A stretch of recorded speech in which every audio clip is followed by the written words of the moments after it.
Blog Talk Radio. Blog Talk Radio. Hello and welcome to a special combined episode, maybe a combined episode of 3 shows that I probably will air on 3 channels. Hating It Magazine, No Money Involved, it's Advanced Macking, and what's the other one? Occult Knowledge. First of all, my name is Mike Trojan. I am a philosopher. I have contact with future beings, including Logan from the future. He does give me certain tidbits about, the human body and what they've discovered in the succeeding years from now. We're in a very momentous time in our collective souls. The 2012 issue is very simple. The idea that time ends in 2012 is for this reason, that in 2012 we discover that we no longer need to age or die. Yes, indeed. So, it is propitious then that we found another Earth, one that is a little bit larger than this one and can sustain life like this planet, because we will be expanding, given the fact that none of us will be leaving this planet for the time being, unless, of course, you get hit by a bus. But then you'll just be on an alternate Earth, living there. And we've discussed that in previous episodes of Occult Knowledge. Those of you who are listening on Hating It Magazine should refer to those podcasts. But the political climate that we are in is also resisting this. There's a dramatic fight now between the hardcore materialists and the more spiritual members of our society that understand that we're living in a spiritualized world that we must tend to in a physical way. And global warming is occurring. And despite the madness that is derived from the hate for a president based on nothing except maybe his different race, what he represents as the new wave of intellectual achievement, getting away from the cobwebs of the old, assuming what is true and going into science instead of superstition and what the corporate powers want us to believe. We've produced, through our educational system, through our foundational principles, we have produced a man who is a competent president. He was educated in Harvard, and he is okay. The derangement in trying to oppose this man causes all kinds of problems for the other side, given that they must, to oppose calmness, to oppose normalcy, one must become unnormal. One must become uncalm. And this is what we are seeing in the GOP race. Outlandish views. And it's very difficult to disagree with somebody who fundamentally agreed with you 5 years ago.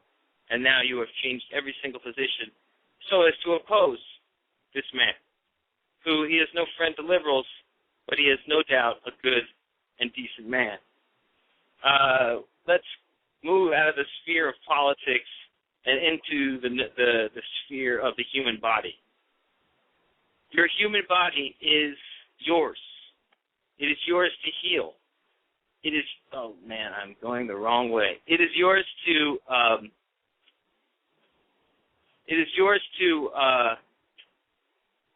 sorry, I'm driving. Anyway, where was I saying? Your body is yours to ameliorate, to make better, to make stronger. That's what time should be doing for your body, not weakening it. And that's where the principle of weakening over time will finally die in 2012. And that is what the Mayan calendar, the end of it, represents. It is, in fact, the end of time, as measured as a product of, or as a cause of, aging. It was nothing but a coincidence that over time people degenerated. The fact is that the aging was caused by other things. And we've gone over what they are. A lot of the bad habits that people are engaged on that they need to cut back on, especially sugar. is one of the main culprits in degenerating the body over time when it need not degenerate at all. It's just deleterious to eat sugar. It doesn't matter where it comes from. And this is the message that Genesis was trying to provide for us, and has gotten so forgotten. The notion of original sin comes from the fact that when you eat, when you consume sugary stuff, stuff that raises your glycemic index, and then you dip below your normal level of sugar, you have dark thoughts, my friend. You have thoughts that are wrong, thoughts that take you in directions that you probably wouldn't have gone in had you not reached low levels of sugar. Sugar is a drug that is unrecognized in our society. It is the elephant in the room that nobody sees. And it is the thing that is sucking the life out of our children, out of our old people, out of our parents, and out of you. Do not eat this hemlock. It is naturally occurring, and we were warned about it at a very early time. We had immortality until we ate of the fruit of knowledge. No one can tell you specifically what that fruit was, because it is any fruit that has, and we know now through scientific evidence that they were just trying to tell us a scientific fact, that the darkness comes from that drug in the fruit that comes over us, comes over our children, comes over everything, causes diabetes, erodes our teeth, whitens our skin, whitens our hair, wrinkles us, prunes us up, makes us constipated, makes us, yes, evil. That is where the sin comes from. I don't know, Jesus Christ didn't maybe get to that point yet or didn't understand it. I don't want to I don't want to criticize anybody. I'm just saying that could have been helpful to know. But now we know it. We understand. So, as your diet improves, as you cut the high sugary stuff out, just eat whatever it is. Just make sure it's not highly concentrated in sugar. Just eat stuff that has a slow effect. Pasta, beans, vegetables, meat, all these things. A little thing on meat. Meat can only help you if you are functioning at a better vibrational level than the animal that you are consuming. If you do not, if you are a brash, non-caring, unconcerned individual about your fellow man, you are vibrating at a much lower level than that mere animal. Most animals are on a fundamental agreement with their own species. And if you are a evil person in any way, that meat will destroy you, will break you down, will make you an old man. So not as much as sugar, but it's there to do it the same way. Sugar helps it along. Anyway, so think of it like that. Just try to stay eating stuff. And like I said, go to stevia. If you have a sweet tooth, go to stevia. KAL is the brand that I recommend. Anyway, back to now, in terms of now being Mike Trojan, I also have to tell a little bit about, and being that this is a special advanced macking crossover with occult knowledge, crossover with Hating It Magazine episode, I need to kind of talk a little bit about the whole notion of faithfulness from a woman and whether or not you should ever have any doubts, or how do you keep a woman faithful? What is the way to do that? I mean, a lot of men have down the ages asked this eternal question, and is there ever a sure thing that you can kind of rest on your laurels and be like, okay, this is my girl? Well, the short answer to that is no. But the longer answer is perhaps. The bottom line is that as long as your eye doesn't wander and you don't have any plans of cheating, you can be basically assured that the karmic balances will be there where it won't happen to you. Okay? Number one. Number two, is if you really believe that it's going to happen to you, then you can kind of bring it about, through just constantly believing that something's going to happen and, like, acting in a certain way with the girl with that in your head. So it's not good to have those kind of thoughts. And apropos of the sugar conversation, they often come when you're low in blood sugar, after you've eaten something sweet, and then a few hours later, your blood sugar dips below normal, and that's where all these dark thoughts, is my girlfriend cheating on me, flood in. So make sure that you yourself are faithful all the time. And then also, you know, okay? You have to kind of do the thought experiment in your head. Now, put yourself in your shoes when the girl actually commits this act against you, okay? So now, all of a sudden now, this is a new woman. This is a different woman than the one that you were in a relationship with prior to her cheating on you, right? She is a woman who will cheat on you, okay? Now, doesn't that change the equation on some level about whether or not this is a quality woman or not that you would want to even be with? So don't you understand that the minute she does something like that and you find out about it, and it will come out, nothing ever stays buried, the minute that you do find out about it, wouldn't you just naturally say, oh, you're not the person I thought you were. I'm going to dump you right now. And I won't even have a second thought. I mean, I'll feel bad. I'll kind of miss you, and it'll be sad because I guess we have a friendship. But, like, on a fundamental level, like, that's really the cement that keeps all relationships together is this kind of faithfulness. So the minute it's violated, and not only that, but it's just the girl in herself, like, stops appearing to be that quality girl. And it's funny because a lot of guys, they don't do this thought experiment.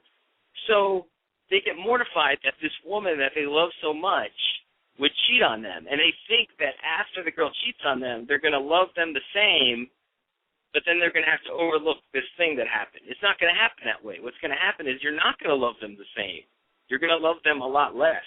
In fact, you probably won't even like them anymore. So why would you care at that point? That's what she did. I mean, in a way, she's freed you from ever having to look back on this girl. And that's a great thing. I mean, there's nothing like a clean break. So, like, a girl cheating on you could be the greatest gift you ever have in your life. I mean, guys, let's face it, we only get better with age. The later in life that we finally settle down with a girlfriend, the hotter the girlfriend's going to be. That's just the way it is. Especially if you're, like, pursuing the game and you're not, like, some fucking idiot. But if you're just kind of focusing in and working on your career while you have your free time, doing the shit you need to do to, like, become the man that you want to admire, while you're doing that in the off time, you're inevitably going to grow into a more and more eligible bachelor. And pretty soon, by the time you get to, your 40s or something like that, you're going to be like the sine qua non of a man, and you can have any girl you want. So you know that that's going to be the case. So, you might as well just hold off as long as you can. And the point is that if some girl along the way that you're dating decides to cheat on you, shit, she's just freeing you up for a better prospect. There's just no question about it. You're going to do better the next time. So I know it's, like, impersonal to talk like that, and, like, yeah, there's this emotional connection that gets broken, and that can be painful. But you must separate it from whether or not, because you must separate it from the whole disqualifier that is basically cheating. So it's like a disqualification. It's like, yeah, it doesn't matter how you feel about it. You got disqualified. It's over. The relationship is over. So you have to really put yourself in. A lot of guys are afraid to go there in their mind. They just want to and believe me, you can't, like, if you have a negative thing that you're trying to avoid, you're always going to fuck up because you're envisioning what you're trying to avoid, and that brings you quicker to it. I mean, that's the whole envisioning principle. You don't envision what you want to avoid. You envision what you want to happen. And most guys who are thinking about girls cheating on them, they're just thinking about how do I avoid this girl from cheating on me. And, like, by doing that, they kind of drive, they just create it from happening. I mean, it's just they really do. They make it happen. So just an interesting thought, it's for you to ponder. And so when you really think about it, you shouldn't have any fear of a girl cheating on you. Okay? And just imagine if somebody could come to you and be like, turn your feelings off about the girl that you're with right now. Just turn them off. Just make them like, you don't care about this girl, you're not attracted, you're done with her. That's how you know you're going to feel if you hear, or if you know for a fact that she's cheated on you, and not just that you think, but if you know, the minute that knowledge comes into your brain, your feelings for her will be short-circuited completely. I mean, you will feel for her like as a human being, and maybe a little bit more than that, obviously, because she's been with you for so long. But on the other hand, you also know that this is not the woman for you, and this was never the woman for you. So it's over.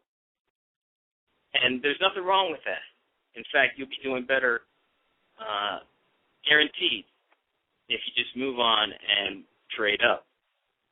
So that's just my discussion for those of you who are listening on the Mike Trojan's Advanced Macking page. I just wanted to just go back to a little bit of politics for the Hating It Magazine page, which is a political type site at hatingitmagazine.com.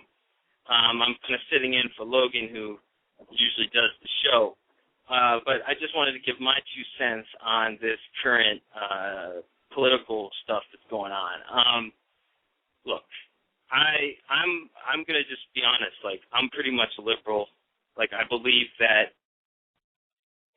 a bigger government, to a certain extent, can help stimulate the economy in a way that helps the middle class, and that when the government is a little too small and kind of anemic, it tends to do a lot of things that are in favor of business, but not necessarily does it protect the things that we hold dear as human beings, like the middle class, like the environment, like all these different things that we care about, that are values in the human realm, and that in order to protect them, there is a necessity for some of the people who make profits that affect these areas would have to take a little less in profit. And a bigger government can often deflect or often keep and preserve these values from being violated by the corporate, the bigger big corporate money powers that are out there. So there needs to be like a sort of balance between government and private sector, where one is not like hopelessly weak so that the private sector can just run roughshod, that they actually have kind of equal power, and that, yes, when the government is too powerful and it exercises too much influence on the business sector, then we can have an imbalance on that score. But there's no question that we've been in the other direction and to our detriment. The central notion that we should be that the main goal of capitalism is to have a functioning middle class that is vibrant and robust is the thing that's being lost sight of in all these trade deals and all these efforts to give more and more money to the top 1%. It's just not the goal there is not to create a functioning middle class. In fact, on the contrary, the goal of all Reaganomic type policy was to thin out the middle class so they weren't such a potent force in the Democratic Party, and by that score, cripple the Democratic Party. It was a political strategy, and it has largely redounded to the Republicans' benefit, and politically speaking, because their ideas were starting to become rejected by the general society, so they needed to really weaken the Democratic base of support. So they went after unions, they went after the middle class, they inflated the wealth of the 1% so they could have even more influence on our political system, and they gave themselves a huge edge in this political fight, even though their numbers and the agreement among American people is that their ideas are not really what we believe in. And so it's very fascinating that they are kind of running at 50%, given that a lot of they basically, the Republican Party is really nothing but a stand-in for these rich 1% that don't necessarily care whether the middle class gets better or not. In fact, they have more power proportionately to the extent that the economy stays at a deflated rate. If the economy comes back up, there's more upward mobility. There's their money, their huge store of money, actually is not as valuable as a contrast to everybody else. And this might be some kind of fetishistic thing that is occurring among rich people to I don't know, to have this this kind of influence of power. I don't know. But the point being that it's not healthy for the middle class, and I believe that the middle class, the thriving of which needs to be the main focus of all our efforts as a government and as an economic system. If anything starts to make the middle class decline and we can fix it economically, we should. So, for example, all these trade agreements that we've entered into that have slashed all the tariffs and it made it very easy to import basically slave labor. And it's an important question to ask, does capitalism require slave labor to function? The answer you got was all the way from 1934 to about 1980. And the answer was, no, it does not. It needs good unionized labor, and then we can have a thriving middle class, and we can have a capitalist system, and everybody makes money, and it's just fine. So Obama comes onto the scene. Obama is a competent president. There's nothing if you try to deny that this guy is a competent president, you come off looking like a nut. And this is the problem with the Republican Party. They just are opposing him no matter what position he takes, not caring that they've taken those same positions previously, not caring that they are forced to take an extreme position because Obamas are eminently reasonable and in the middle, much to the chagrin of a lot of liberals, that you inevitably, Obama, just by being who he is and by engendering the kind of rage that he does, is creating a party that just looks like a bunch of crazy people to the average voter. And this is why you see Obama's numbers creeping up ever steadily. Because, look, the guy got a good education. The guy's a decently intelligent guy. The guy's a nice guy. Like, he is a perfect human being for the most part. I mean, except for a few things. I mean, I think he doesn't fight enough for the middle class. But let's just, that's my little quip about him. But on the whole, the guy is a competent dude. I mean, compared to the guy they thrust upon the world 4 years ago, or what was it now, almost 10 years ago, George W. Bush. Horrible president.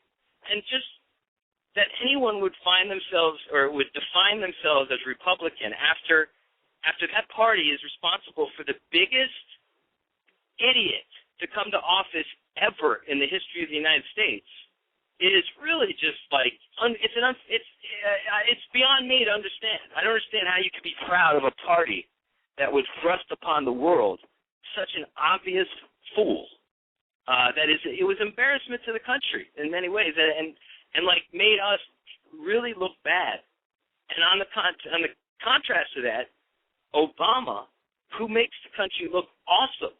Now imagine Romney as the main guy in front of our country. Is that the best guy we got out of all the fucking people in this planet? Is this the best guy we have? Romney? I can make an argument for Barack Obama, but Romney? This guy has a deer-in-the-headlights look every time he looks into a microphone. He's so scared about offending the medieval right that he's become a complete pretzel when it comes to all his positions. He's just a total zero. He scares me more than any other candidate, including Santorum, for the simple reason that the guy is a zero. He's a cipher. He's a nothing. He's a windbag. His father was 10 times the man he was. And so you don't want to put him near the commander-in-chief's office. The guy's been obsessively running for president for 8 years. He's obsessed at this point. He's obsessed. He'll say anything. He'll do anything. He'll be anyone you want him to be. And this is the problem. And no one's going to believe in that kind of authenticity or that kind of non-authenticity. So that guy's out. What else? But, I mean, is Santorum going to do anything to Obama? No. But this is the whole thing. I mean, it's like Obama has to be described as this, like, the number one threat to the United States at this point. I mean, that's the way that they depict him in the election. And, like, I guess that's how you have to do it. But, like, the outrage that and they're sort of imitating the outrage that the liberals felt for Bush when he was in office, but that was justified. Bush was a nut. Bush was a horrible president. So, of course, like, there was huge opposition to him. And he was, like, hugely, and, yeah, we did talk about take our country back and all that shit, because it was like this guy was fucking taking us on a joyride with our army into Iraq, just not looking at, like, where a rock coming in from fucking the side, looking at the 9/11 attack. I mean, this guy's just the most shitty driver of the country that we've ever had, and we're just coming off this crazy ride, and just unbelievable that we had to sustain. I mean, it's amazing that America has survived the fucking presidency of George W. Bush. That's your legacy, Republican Party, and you're never going to shake it off. You're not going to shake it off for like 100 years. Take it from me, because I'm talking to the time travelers over there. That's it. You don't have presidency for another 100 because of that. So, good luck to Obama.